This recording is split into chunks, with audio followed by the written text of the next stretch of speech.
achieve in life. CIS of Atlanta is part of the nation's largest and most effective organization dedicated to keeping kids in school and helping them succeed in life. CIS site coordinators work within performance while connecting students and their families to basic and critical resources.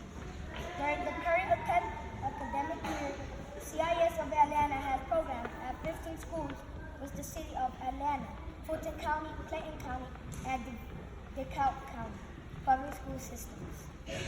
Brown receives his Juris Doctorate degree from the University of South Carolina School of Law and his Bachelor's Arts degree in History with honors from Johnson C. Smith University. He has 3 sons and is a member of Alpha Phi Alpha fraternity in Copac. Please give a round of applause for Mr. Frank Brown.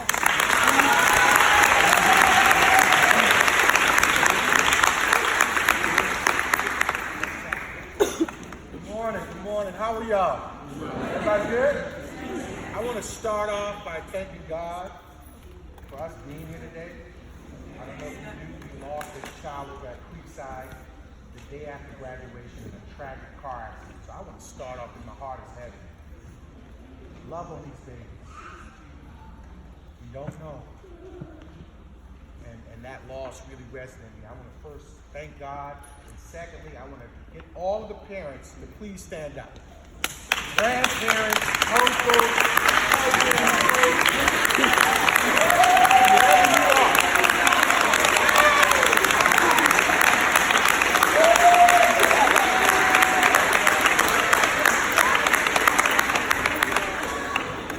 start these messages off talking because I'm a parent. I live in Union City, Georgia. I'm of this community. My kids go to Chattahoochee Hills in this community. So this community, you can't take care of other communities before you take care of home. So I want to thank you all for your dedication to these babies, for protecting them, for getting the first foundation of their educational house set. It was hard, I know it was. Between working, between what they are going through, between what you're going through, I just want to say thank you for your steadfastness. Thank you for believing. Because now they're on their way. I want to thank Miss Arnold. Can we give Miss Arnold and her team a round of applause?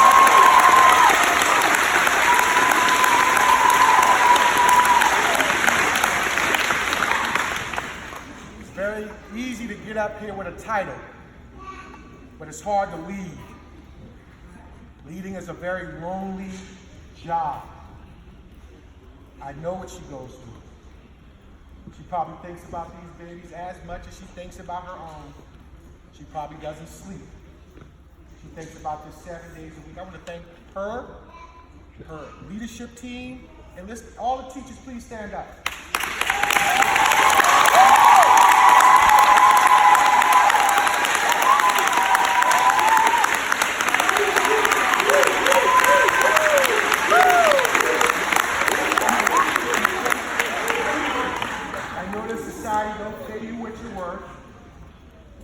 I know you guys have to deal with a lot of stuff that most people cannot comprehend, but I want to say thank you for your service.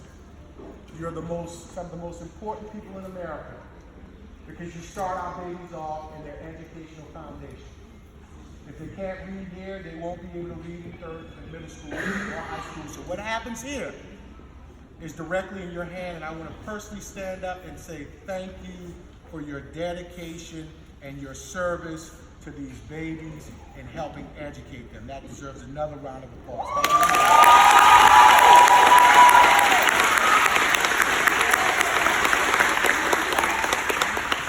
Like the big students mentioned, I am the proud CEO of Communities and Schools of Atlanta.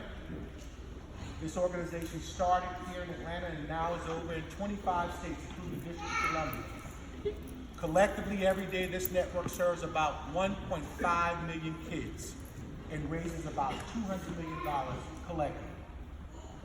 It was started to keep low-income black kids in high school. But I can tell you that's not enough.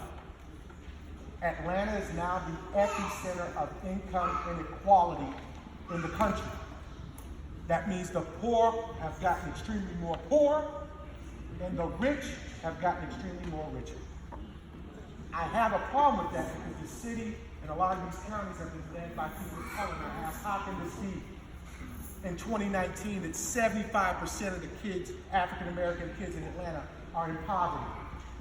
Or 40% of the Hispanic kids are in poverty. And only 6% of the white kids in Atlanta live in poverty. This is a crisis. This is a crisis that I wake up every day and work with Ms. Arnold, and we work with teachers and community. We're in 65 schools, 32 in Atlanta, 18 in Fulton County, 5 in Clayton County, and we're going to be 4 next year in DeKalb County. And the one commonality about all the schools we're in, they're located in poor neighborhoods. Here at Gullatt, we have given away $3,000 in emergency assistance to families for housing, food, shelter. I want to thank Ms. Adams. Please stand, Ms. Adams. Ms. Adams,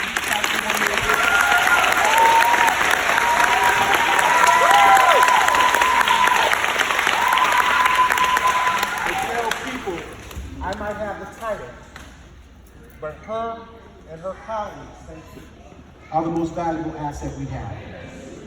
Most of y'all won't see me, but you'll see her. And I know she loves on these babies like they're her own. And I want to thank you for your service and representing this organization well out here. So I'm going to give you a round of applause.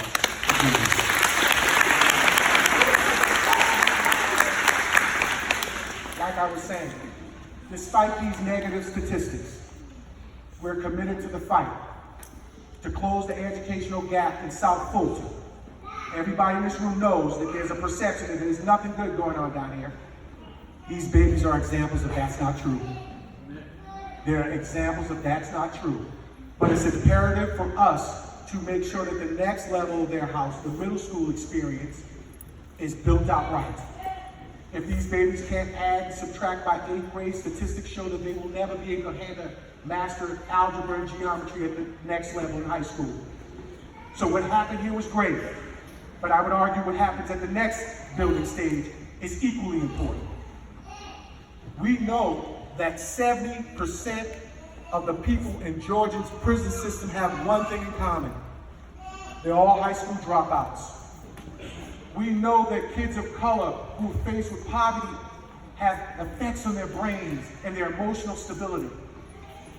But they deserve a chance at the American dream, just like the pet families in North Fulton. And me and my colleagues and Ms. Arnold and these teachers are dedicated to removing whatever barriers exist. If it's homelessness, we're there. Unfortunately, sometimes we have to help with funerals, we're there. And we're not just doing this just to be doing it. CIS is committed to making sure that kids are full participants in this American dream. And when I say that, I mean homeowners, not renters. I mean mothers and fathers, husbands and wives, not just baby daddies and baby mamas. I'm talking about taxpayers, not tax burdens. I'm talking about productive, full participants in what America promises. We've been in here 400 years in this sojourn. And a lot of people think what we're facing now is bleak, young people. But I have the hope in you that you will go out here and not just work for a United States Senator like I did, but become one. Not just, we don't want you to go and applaud the governor's mansion. We want you to put in your brains that you could be the governor of this state. Right now. We have no more time to waste. If you look at every statistic, we're on the bottom. Healthcare. Our black women are being infected with AIDS at a rate in this third world country. Poverty. We have poverty levels that are similar to what's going on in Venezuela. Housing.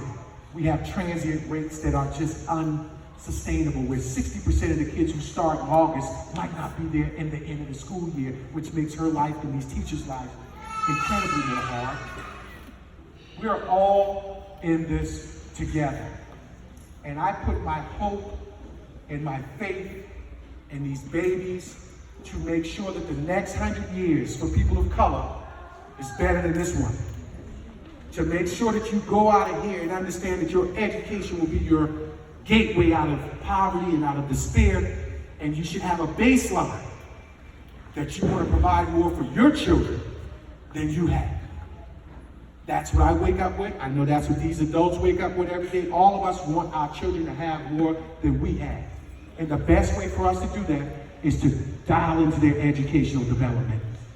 Dial into what's going on with them socially. Dial into who you are hanging around with.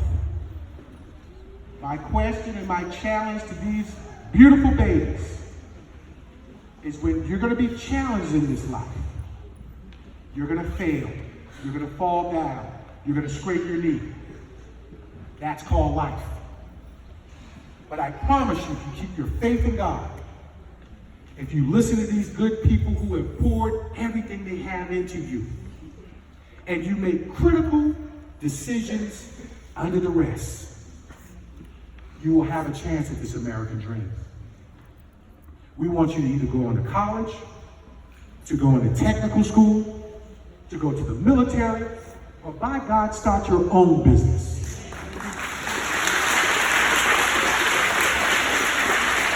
Where is our Steve Jobs? Where is our Jeff Bezos in this group? Where is our next Barack Obama, Michelle Obama in this group? We can't wait for somebody else to come help us get out this ditch. It's going to be you guys. And I promise you, if you go to 6th grade and you give it your all, by the time 8th grade come around, you'll be ready to master the math requirements that you will need to have to master in order to get to high school. My challenge to you all, don't accept mediocrity. We've had enough mediocrity in our sojourn here in America. We need to be excellent. If you're going to do it, master it. If you're going to do it well. If you're going to do it, give it your all. If you're going to do it, make sure that you reach back and pull 10 more people out of the ditch. Because once you get to where you're going, don't get there and forget how you got there, or who helped you along the way, or who gave you a blessing. The reason why I do this work, the reason why Ms. Arnold do this work, the reason why these teachers do this work is not for money. It's not for fame. It's a love and compassion for our people. It's a love and compassion for our circumstances of our community. And more importantly, it's a love and passion for you. Take that love. I tell you, one simple test that will keep you on the right path. Because one of your friends is going to ask you, let's skip school in 6th grade. I'm just being real. Somebody's going to ask you, young lady, to do something you know you shouldn't be doing. Somebody's going to ask you to try something that you shouldn't be trying. Somebody's going to try to convince you to do something you shouldn't be doing. There's a simple test. If you can't tell your mother or daddy, you should not be doing it. Simple test. Simple test. That test will keep you away from people who are preying on you. There are people preying on you, babies. There are people who want to do you harm. In this world, it's important that you always listen to that question. If you can't tell your parents, run the other way. That's a simple test. And I hope you will get to it, master it, because you're going to need relationships. You're going to need people. My coach used to have a saying, never spit in a man's face, you might have to butter your bread. Come back to these teachers when you're in middle school. They would love to still help you. Hold on to your friendships here, because you might go to high school together and you're going to need each other at the next steps. You're going to need each other in middle school next year at Camp Creek if you go there. You're going to need each other. Remember, we are expecting so much from you guys. and you can do it. This is a testament. You being here in front of these great people show you have the ability to succeed. But this is just the first step. What happens after this will be equally important. Again, my challenge and charge to you all, don't accept mediocrity. Don't accept being second. Don't accept hand-me-downs. If you're going to do it, you're going to be the best. If you're going to do it, you're going to maximize all out of it. And more importantly, you got to keep God in front of you. Listen to these good people here. Make good decisions under duress. When nobody's looking, I tell people, I heard somebody talk about character. Talent might get you in the room, but your character will keep you there. I want to say that again. You might be super talented, whether you can play a sport, you're smart at math, whatever it is. The talent will get you in the door, but your character, are you honest? Do you have integrity? Can you be trusted? Are you consistent? That will keep you there. And so my question is, what's the use of getting in the door if you can't stay there? Being a success one time is one thing. Remaining a success is another. It's easy to get to the mountaintop, and then the next day you're down here. But if you put God first, if you dial into your education, if you listen to these good people in the direction they give you, nothing is impossible. I'm living proof of it. I come from a single parent home. I have a brother who's doing 15 years for voluntary manslaughter. And I'm here to tell you that there's still hope. There's still hope. And people fall down, and you must be there to pick them up, because you will need to be picked up one time in your life too. I promise you.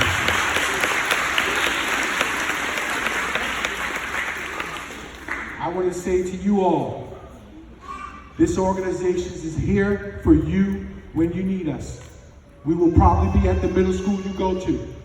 Please look up CIS, the site coordinator at the middle school. We're in all the schools in South Fulton.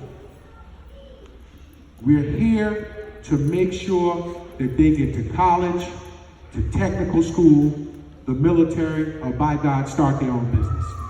We want them to be full participants in this American dream. Full participants.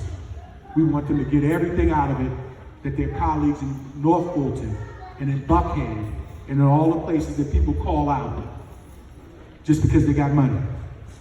You don't need money, you need God. You need family. You need good friends. You need character. You need a work ethic that's second to none. The money will come. But the character I'm talking about has to be at the fuel that burns your fire. So I'm going to close my statement by saying thank you all for letting us serve you, because we're here to serve. I sat with Dan Cathy the other day. I was in Leadership Atlanta, and I asked him and David Abney, who run UPS, I said, how can we be in Atlanta and not one major corporation is run by a person of color? Not Delta, not Chick-fil-A, not Equifax. I said, how can that be? None of them had an answer. You know why? Because none of them are thinking about it. My answer is these babies should be in the queue to sit at the seat of running Delta or Chick-fil-A or Equifax or UPS. You have the same talent, and God bless you, you will have the same opportunity if you take your education serious. I want to say thank you. I want to thank Ms. Arnold. I want to thank all of y'all for letting us be a part of this experience. This is an honor. You just don't get up here and just get an opportunity. I take this seriously, and I hope I said some things that resonated with you babies, and more importantly with you parents, because ultimately we're here to serve y'all too. Thank you. God bless you.